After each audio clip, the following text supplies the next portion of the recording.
Good afternoon, everybody, and welcome to the Industrial Relations Committee meeting. We appreciate your attendance this afternoon. I know it's Friday, and we finished a busy week, and so we're going to make this an efficient meeting and stay within a time frame of which I'll keep track of.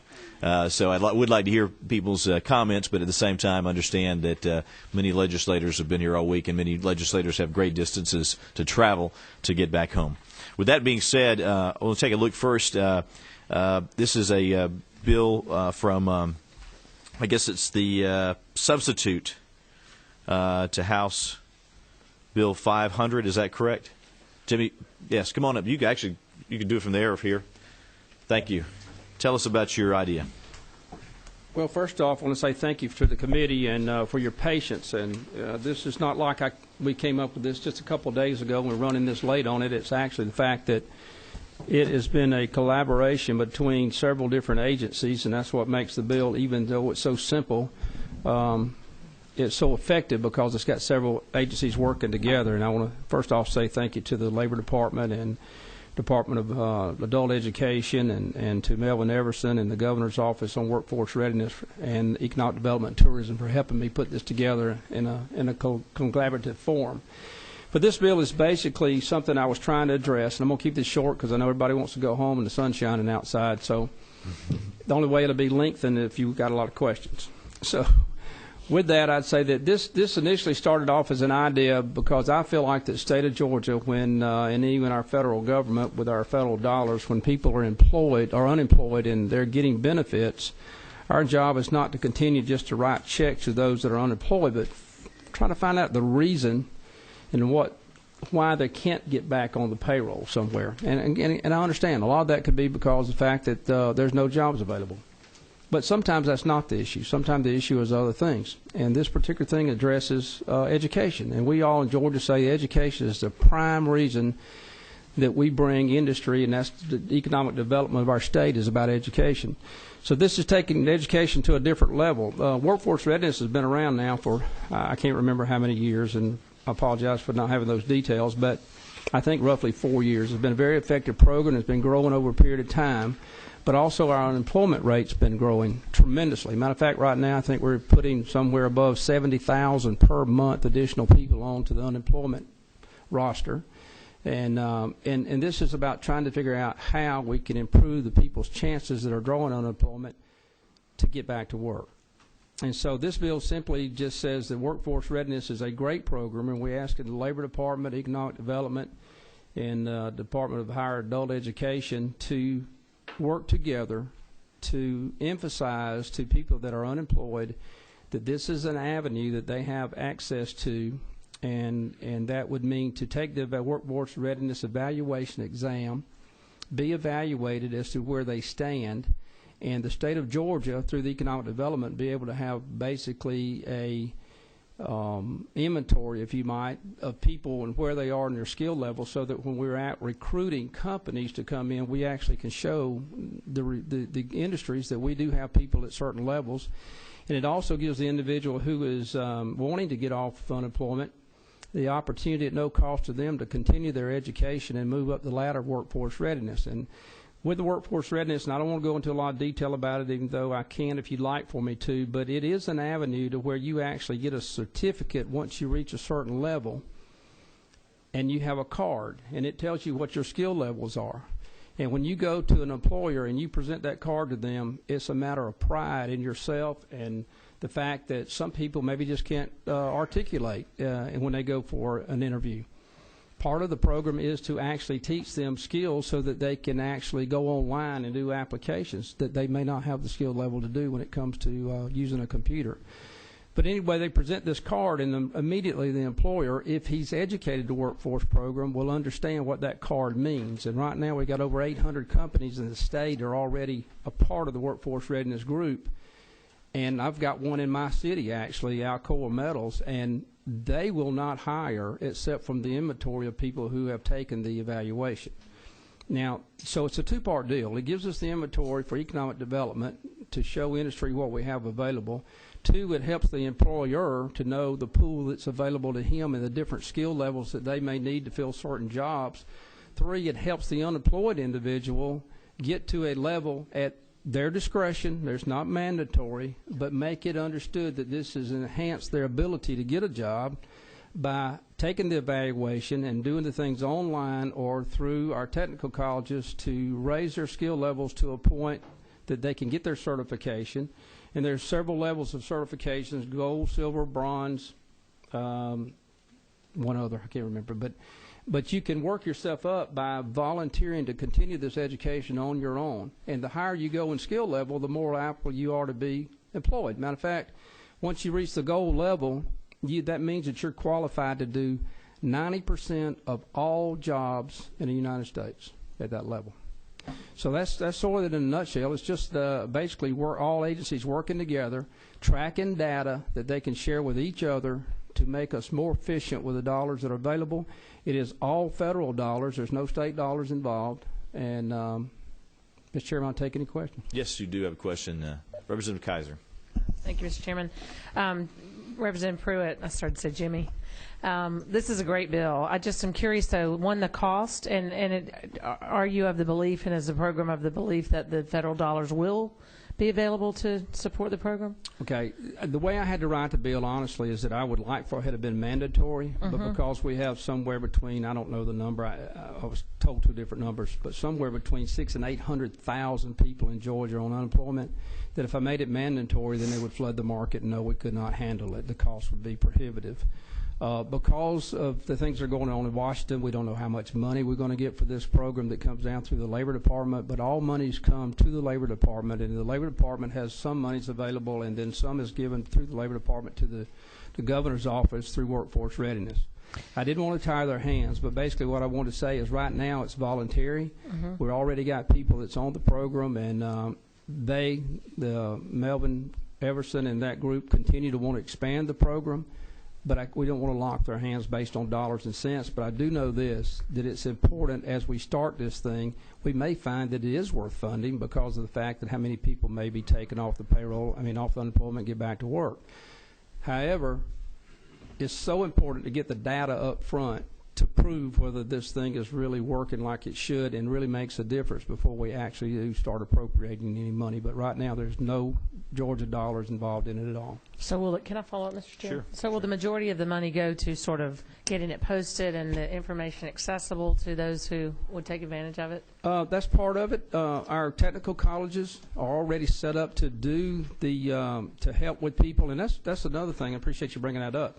But if we drive people to the technical colleges to take the evaluation, which they're already set up to do, which it'll be scheduled with the schools. It's not mandatory. You jump out the next day to do it.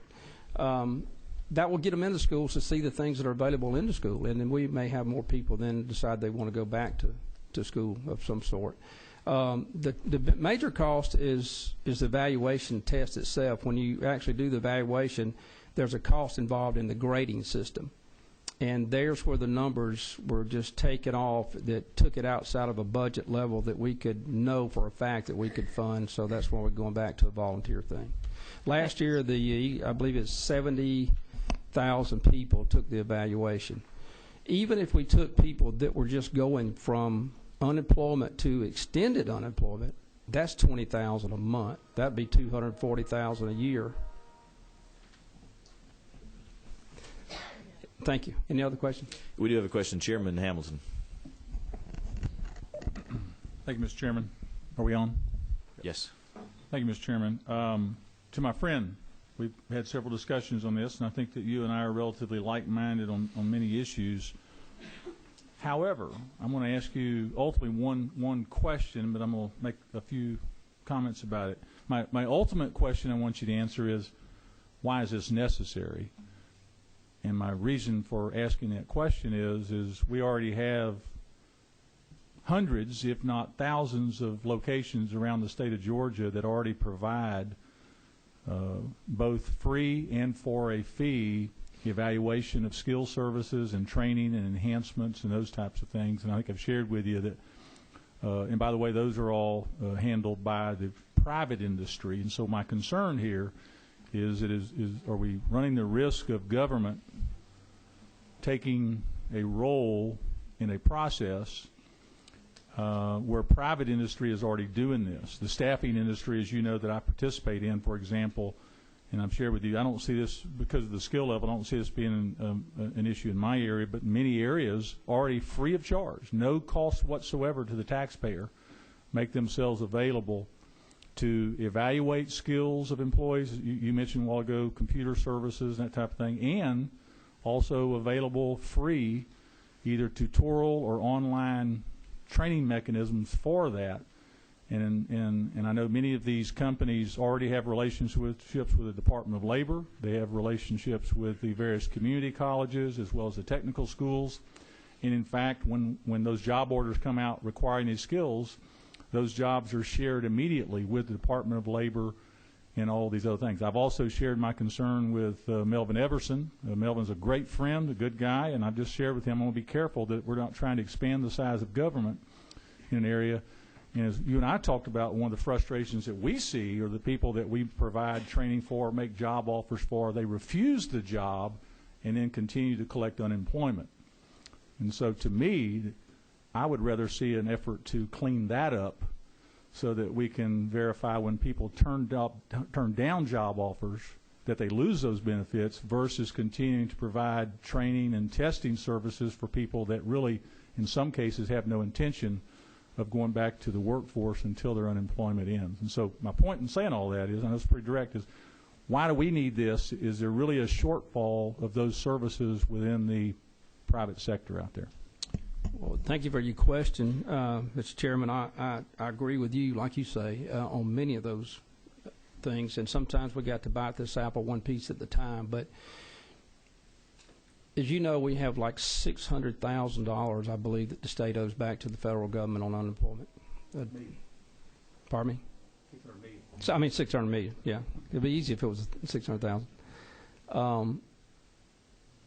Anything that we can do to enhance employment right now is urgent. And I appreciate the services that your company has. I wish we had more of you around. The fact is that we in the past have had this program out there, and it has done well. But, and I'm not discrediting anyone, but I know, and you know too from being here long enough, getting agencies to work together and efficiently sometimes is not as easy as we like. And one of the things this is going to do is bring those agencies together so they can share data and information to better utilize that. And one of them I keep bringing back is economic development and tourism, because they have, I don't think they have used this as much as the tool could be available to them. And maybe even your company could provide some information and statistics to them that would be helpful also. But the reason really is the continued growth of unemployment that we have just got to figure out a way to put a stop to. And frankly, I don't know how long this is going to be available.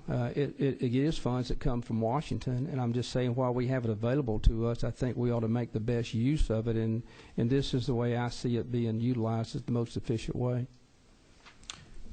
Chairman Williams. Representative Pruitt, I commend you for what you're doing, and I realize that there are already work-ready programs throughout the state. Looks like you're bringing everything under one umbrella. To benefit of the employees. I encourage them to do it. Nothing in here is mandated that I see. One thing you said about a charge, but on line 34 it says the program shall be made available to job seekers free of charge. That is correct. So it would not be a burden on the people seeking a job. Not only not seeking a job, but there's no expense involved with their additional training either. That's all free. Okay, thank you. It's just a matter of motivation. Anybody else have questions for Representative Pruitt? Anybody else? Anybody else? You do have another question. Just one follow-up question, if I might, Mr. Chairman, and to my friend. The bill has changed several times over the last recent time, and at one point there was a tie, and you may have addressed this before I came in. I apologize for being tardy. You were trying to address a way to tie this back to a continuation of benefits. That is correct. That's been completely removed, correct? It has. And it's all because of the funding issue. Okay. I think everybody realized it was a great idea and something that no one would object to, but as you know, time is money right now, and it's going to cost roughly $24 million to mandate it. Okay. Here's my question. free of charge. So if the state provides this service free of charge to an employee or to a person seeking that's currently on benefits, would you be opposed at some point to putting a piece in there that if we provide that service and then a job offer is made to that employee and they refuse to take that job offer, that they lose those benefits? Because this is a reoccurring challenge. I know there's lots of people, great, honest, hard-working employees that need these benefits. That's not what I'm saying. But in my business, I checked with my office, and we had 4 people starting on a particular job. 3 showed up. The other one just didn't show up. And these are people that are currently on unemployment, that wanted a job, but yet they're not willing to go start the job. So would you be opposed to a mechanism that said, especially if we're going to give you extended benefits and especially if we're going to provide the service that's available to help train you so that you do, but because you have 3 months left on your unemployment, you choose not to take that job? To me, there needs to be some accountability in there that we're not just spending money and not getting anything for it. Because the real purpose here, and I applaud that, I applaud everything you're doing here, is that we're going to try to, it's better for the state to get these people back on a job versus unemployment. Would you consider some type of provision at some point in time that would do that? Now that might, I don't know whether it's the legality and the difficulty and the funding, but I'm just saying, I'm just trying to get an understanding of where you're at on that. I understand the concept, and I think you and I are on the same page. I will say to you that our hands are tied at the state level somewhat because this is mostly federal money and all federal money, and they have their own laws that there's not a whole lot we can do about, but it would be something that we'd have to take with their legal department on. I know that I have run into issues already, things I would like to have accomplished that I have not been able to. For instance, I would like to be this, if you take the valuation, you could have that in lieu of maybe looking for a job that particular week. But even that cannot be substituted. So it's not something that I'm certainly not opposed to, but it would be something I would entertain if we could get it done legally. Any other questions for Representative Pruitt? Any other questions? Okay. Very briefly, if there's some folks in the audience who are for or against this, very briefly, if you would come up, this is your opportunity now to either support or oppose the measure. No one? Okay. What is the will of the committee? Mr. Chairman, could I interrupt? I'm sorry. Sure. There's one change that I personally have to make. Yeah, we're working from LC 352223S. And on line, should have marked it.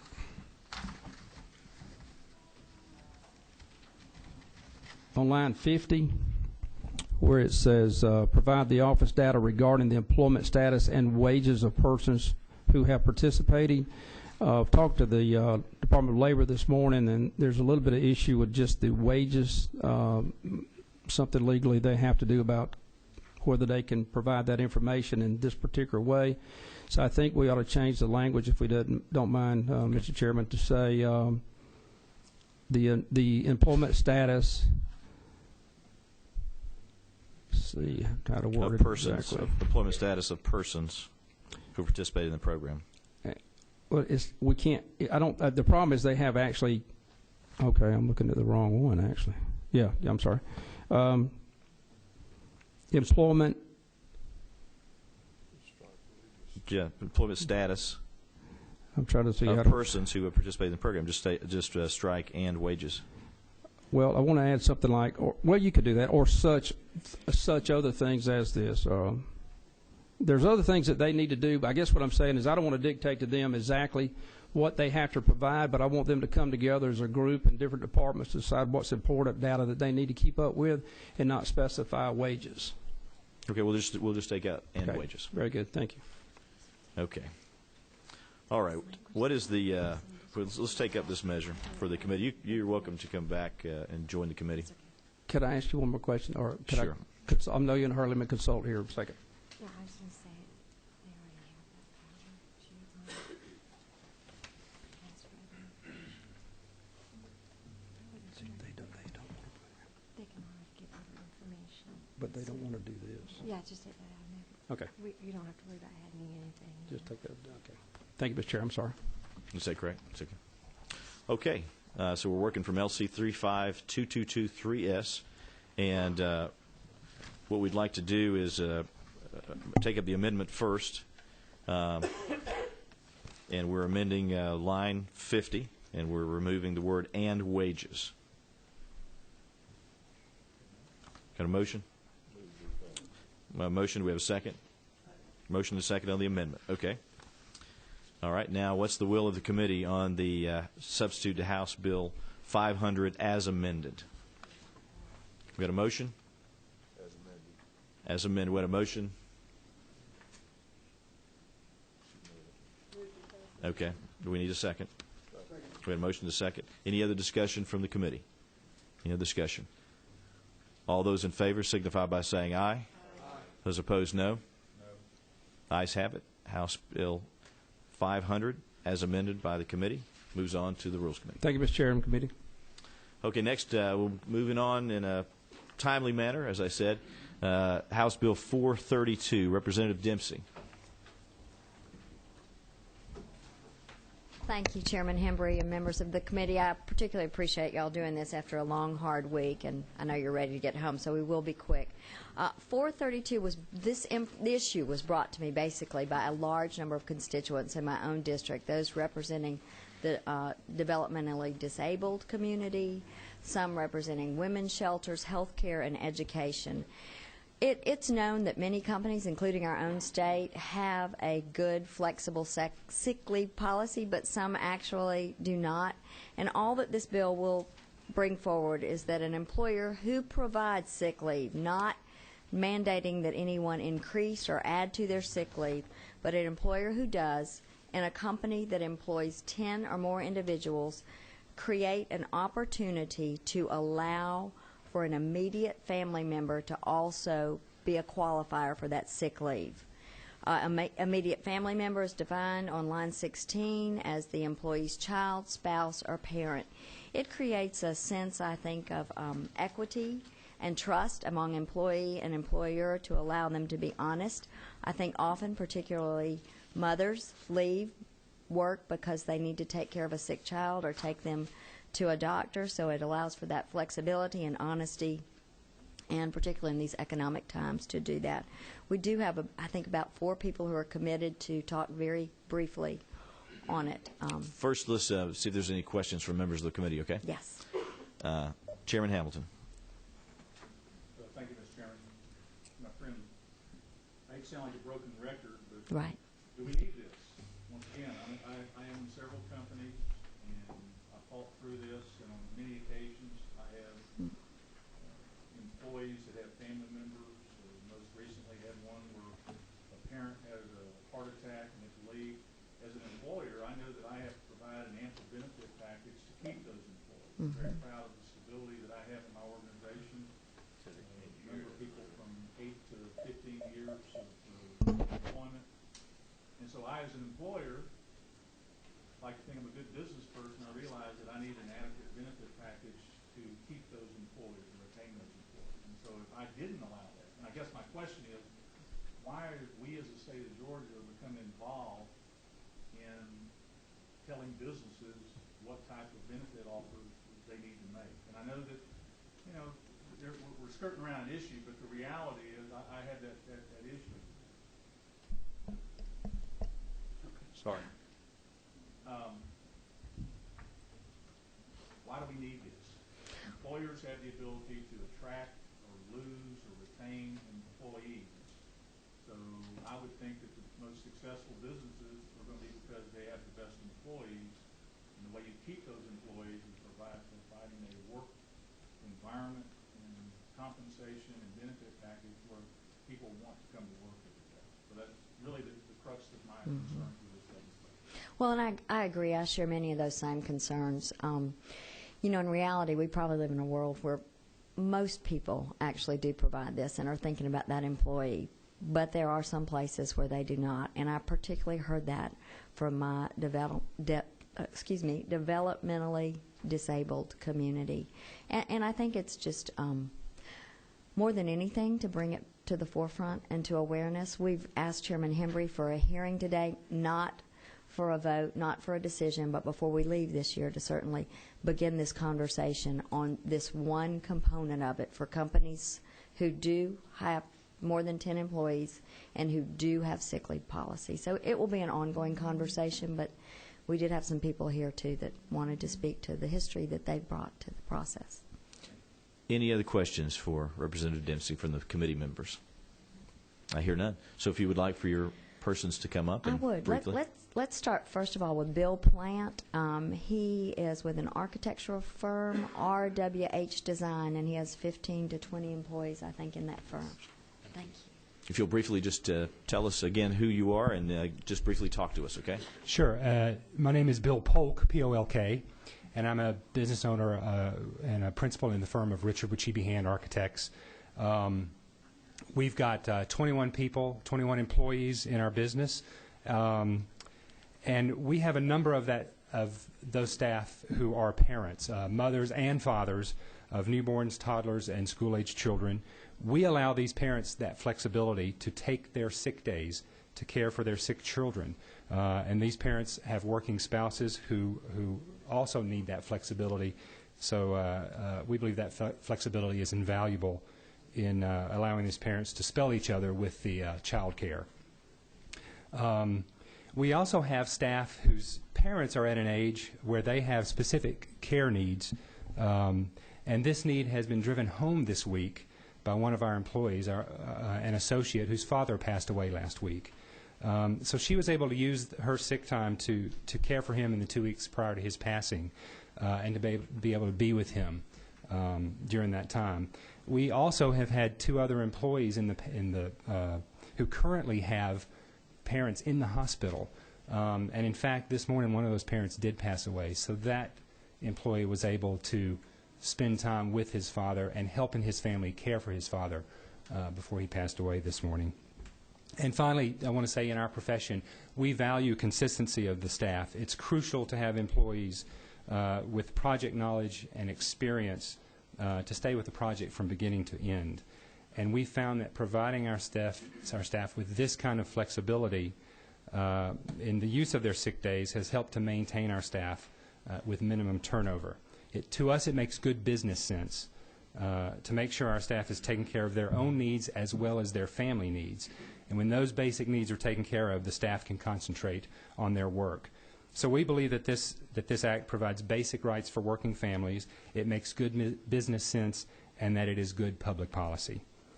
So we support this Act. Thank you very much. Thank you very much for your attendance this afternoon, and thanks for your comments. We appreciate your participation. Okay? Next, Ms. McCoy, who's retired manager from Delta Airlines, and she was part of the management team that made the transition from only employee sick leave days to employee and family. Thank you so much. Thank you. Good afternoon and welcome. Good afternoon. Thank you for hearing me. I want to let you know, first of all, that I'm here as an individual, but it is important that you know that I spent nearly 30 years working for Delta Airlines, most of that as a member of the management team. I managed employees in an environment that restricted the use of sick leave to the employee only, and since Delta changed its policy, I then managed employees in an environment that recognized how important it was to allow employees to use their sick leave to care for sick children and other family members. Excuse me. Before 2005, Delta had a very generous but highly restrictive policy. Employees could only use their time for their own illness. Even routine doctor's appointments were not covered, and certainly not caring for sick children. Employees were often required to bring a doctor's note to substantiate an absence, and misuse of the sick leave policy could and sometimes did lead to disciplinary action, which could include termination of employment. I spent much of my career in and around call centers, in passenger reservations, in human resources, and in cargo. While this issue primarily affects women in a call center environment, it's also an issue for male employees. This is a family issue, not a gender issue. Employees who have sick children and know they need to be at work or risk their employment are tense, they're anxious, and they're not fully focused on the job. All of these things contribute to reduced morale, to lower productivity, and to increased errors. But at Delta, for a long time, that was the policy we had, and we worked with it. In 2005, the sick leave policy changed. It was still generous, and it recognized that employees had lives and families, and that a change for in the policy would be good not only for the employees, but also good for our customers and good for Delta. Employees could now use their time for their own illness or to care for sick children, and the reaction from the employees was positive. I have to be honest with you about the initial reaction from supervisors and managers. It was not positive. There was a lot of hand-wringing, a lot of angst. There was a lot of fear that there would be abuse. Managers were afraid that there would be empty workstations and empty ticket counters. And the reality is that did not happen. Did an occasional employee abuse the system? Of course they did. But occasionally employees abuse the old system too. We did not see an increase in absenteeism as a result of the change. The majority of our employees managed their time well. They saw the change for the positive thing that it was, and they saved their sick days because they knew they might need them. What managers saw was an employee group that didn't have the stress of who is going to take care of my sick child today. Employees who, when they were at work, could be productive, could focus on the job. We saw a reduction in the time managers spent policing sick time. That was in itself a productivity gain, and a lessening of tension between management and front line. And despite the initial fears, our managers came to realize this was a very good thing for employees and for the company. You know, Delta is, as you all know, one of the largest private employers in the state of Georgia. They do offer this flexibility. Your company offers this flexibility, but not all workplaces are as enlightened. This change works for employees and it works for business. And we believe it will be good, or I believe it will be good for other businesses in Georgia too, and I hope that you will support this bill. Thank you very much. Thanks for coming this afternoon. Okay. Cyndia Cameron, the chair of Georgia Job and Family Collaborative. Good afternoon. Good afternoon. My name is Cyndia Cameron. I'm the chair of the Georgia Job Family Collaborative, which is a coalition of more than 50 local and statewide organizations whose tens of thousands of members from every corner of the state support efforts to expand access to family flexible workplace policies. A few of our members include the Georgia PTA, the Georgia Council on Developmental Disabilities, Easter Seals of Southwest Georgia, the League of Women Voters, Pediatric Nurse Practitioners of Georgia, and the Interfaith Children's Movement. I thank you very much for this opportunity. I'd briefly like to make 3 points. First is this type of bill is a win-win-win for families, employers, and the community. Allowing employees the flexibility to use the sick days that they have earned to care for ill and elderly family members has been documented over and over to improve employee loyalty, productivity, and morale, to cut down on costly turnover for employers, and to help keep sick children out of the classroom. It also helps the taxpayers by reducing public health costs.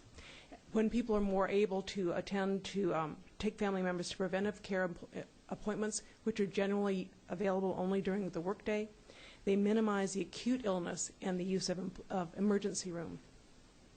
We can provide reams of studies documenting how flexible workplace policies benefit employee bottom lines. I don't think anyone could be more convincing than Ms. McCoy, but I brought copies of just a couple sample studies that I'd be happy to leave with you that document.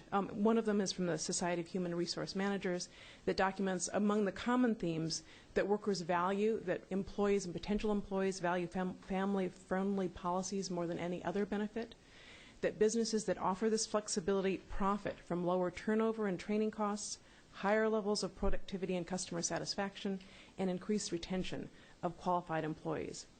Our coalition website, which is gajobfamily.org, provides links to dozens of similar research studies. We see this bill as a modest, common-sense approach that, as had been said, does not employers to provide anything new, simply allow the flexibility of what they currently offer.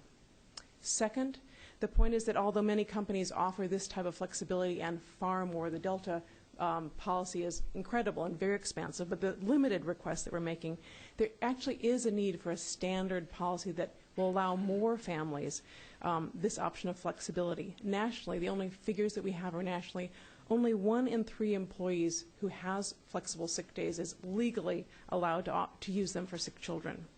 My office, in fact, receives calls on a regular basis from women who want to be able to keep a sick child home or take their father for a chemo appointment, but are told that sick days are for the employee's illness only.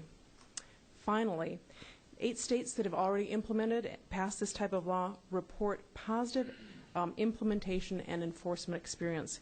In nearly all cases, simply having this law on the book is enough to get employers to offer the flexibility. So on behalf of the tens of thousands of voters across the state who are looking to you, their elected officials, to support hardworking families, I urge you to support this bill. Thank you very much. Thank you for your time. Oops. I'll leave here. Yes, if you want to leave that with Craig, our administrative assistant, committee assistant. And our final speaker is Rebecca Brandstetter, the PTA Legislative and Advocacy Chair for District 12, Northeast Georgia. Good afternoon. Welcome. Good afternoon. Thank you, Chairman Hembry. I'm here to tell you that Georgia PTA strongly supports HB 432, the Flexible Sick Days Bill. And with all due respect to Ms. Cameron, I'm here to tell you it is not a win-win-win. From our perspective, it's a win-win-win-win-win. Employees win because they no longer have to weigh the consequences of taking care of their families versus lying to their boss or, worse still, losing their jobs. Their on-the-job productivity wouldn't suffer because they're distracted, wondering whether they should have taken their sick child to the doctor or whether that child is okay at home alone and sick. Employers win because they could support and retain their existing workforce without any additional cost or practical change to their benefits package or sick leave policy. They'd save money by not having to hire and train replacement workers, and they could plow those savings back into more efficient production. Children win because their medical needs can be met immediately. They wouldn't be sent to school too sick to learn because there was no parent at home to take care of them. They could recover from their illness more quickly or be protected from disease because they received the preventive care and vaccines they need. Schools win because teaching and learning would not be interrupted by teachers having to stop the lesson to deal with sick children in the classroom. School nurses could use their scarce resources more effectively. There would be less absenteeism, which determines adequate yearly progress for elementary and middle schools, because children whose illness is contagious could stay at home. And that would create a multiplier effect of raising productivity for many more employers whose children don't have to stay home because their children were infected by a sick classmate. And finally, Georgia wins because our families, our workers, and our businesses will be healthier, stronger, and readier to meet the challenges of our current economy and well into the future. So on behalf of the nearly 300,000 members of Georgia PTA, I urge you to vote yes on HB 432, the Flexible Sick Days Bill. Thank you. Thanks for coming today. And Representative Dempsey, thank you for your time today. Members of the committee, what we're going to do with House Bill 432 is we're going to work on this during the interim and maybe perfect some language and get more insight. But we are interested in this matter. So with the help of Representative Dempsey as well as the committee members, we'll continue with this progress as we go forward. Okay? Is that okay? Thank you so much for helping us begin this conversation. Thank you, and thanks for those who joined us this afternoon. We're going to keep within a quick time frame. I'm going to be out of here at 2 o'clock. Representative Franklin, House Bill 416. If you'll briefly tell us about this measure. Thank you, Mr. Chairman and members of the committee. I appreciate the opportunity. As we know, we really appreciate our public sector employees. They do a great job for the state and the communities that they're in. However, we've seen an issue up in our neighboring state to the north in Wisconsin that has drawn light to an issue that does face certain of our employees, and that's losing the perspective that a public sector employee is in fact a public servant and serves the public rather than the public serving the employee. And when that perspective is lost, then we see what's happened in Wisconsin. And all House Bill 416 does is prohibit collective bargaining by our public sector employees. Okay. Any questions from members of the committee?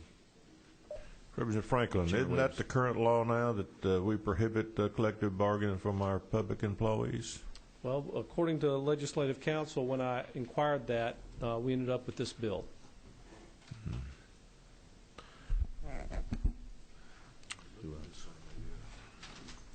Representative Kaiser. Mr. Chairman, Representative Franklin, how are you doing today? I'm blessed. Thank you for asking. I was actually surprised knowing you and your history that you were bringing something like this forward and kind of expanding and being very preemptive. And my concern is when I read the definition of collective bargaining, essentially you have organizations, I guess the first one that comes to mind is GAE, who has a good relationship with their public employees that they kind of bargain, so to speak, with all the time. So wouldn't this prevent them from engaging in that behavior? Well, it would. Right now, that's not technically under the definition of collective bargaining because that. But that's really what they're doing. I mean, you would because if we pass this, wouldn't it prevent them from being able to engage in that activity? Well, it would not prohibit GAE from. Or any other organization, not just GAE. But it would not stop that. What this bill addresses is then the actions of the work stoppages and the sick outs and this type of thing, where we forget that public sector employee really is the servant of the public, not the other way around. I understand that, Mr. Chairman. Can I just follow up briefly? Yes. I guess, this feels like it really compromises that current relationship that exists, that the organizations have worked so hard to sort of cultivate. And if someone wants to, they don't have to do it through collective bargaining, as you would think of in the normal sense. But if someone's unhappy with an employment situation, they're allowed to take some kind of action as they see fit under what I see as freedom of speech and the ability to organize.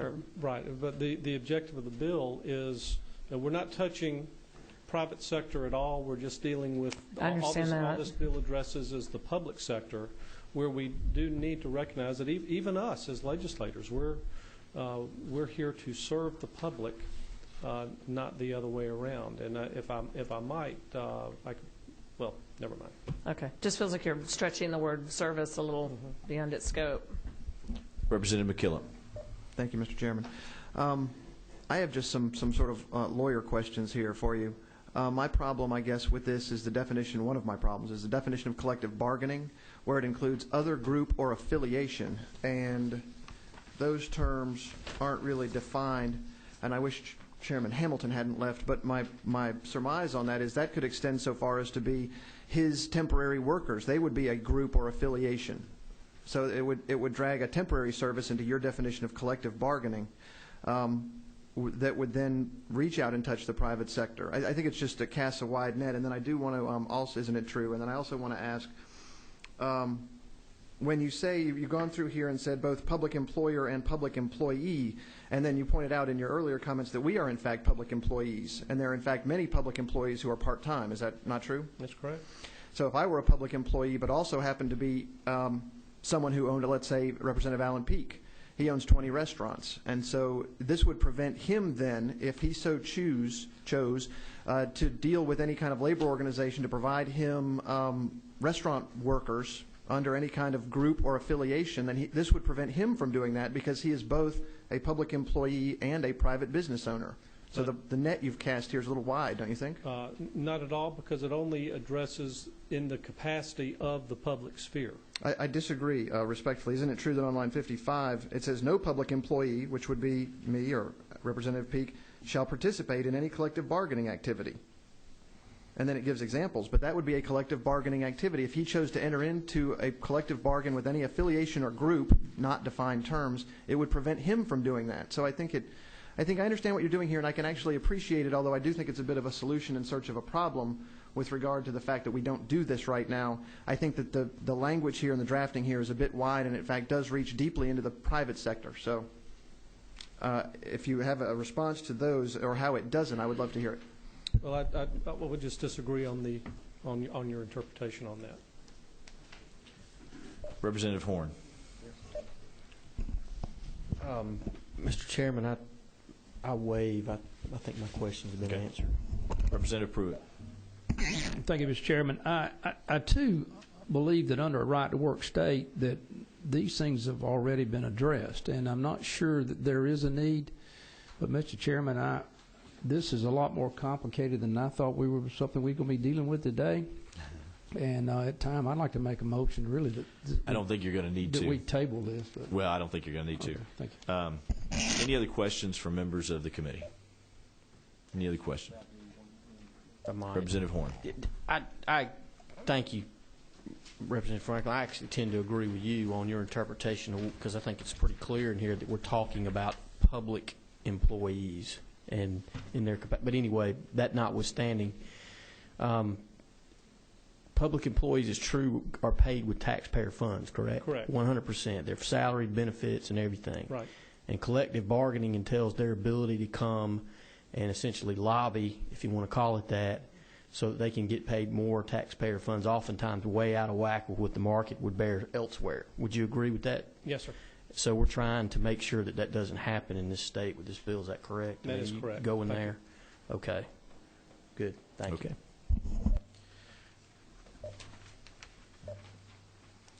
Okay, any other questions for Representative Franklin? Any other questions? Any other questions from members of the committee? Representative Franklin, this time I'm going to hold this bill, and we're going to look at it more closely. But I appreciate your attendance this afternoon. I appreciate you coming by. Right. Thank you. If there's no other business to come before the Industrial Relations Committee, we're adjourned.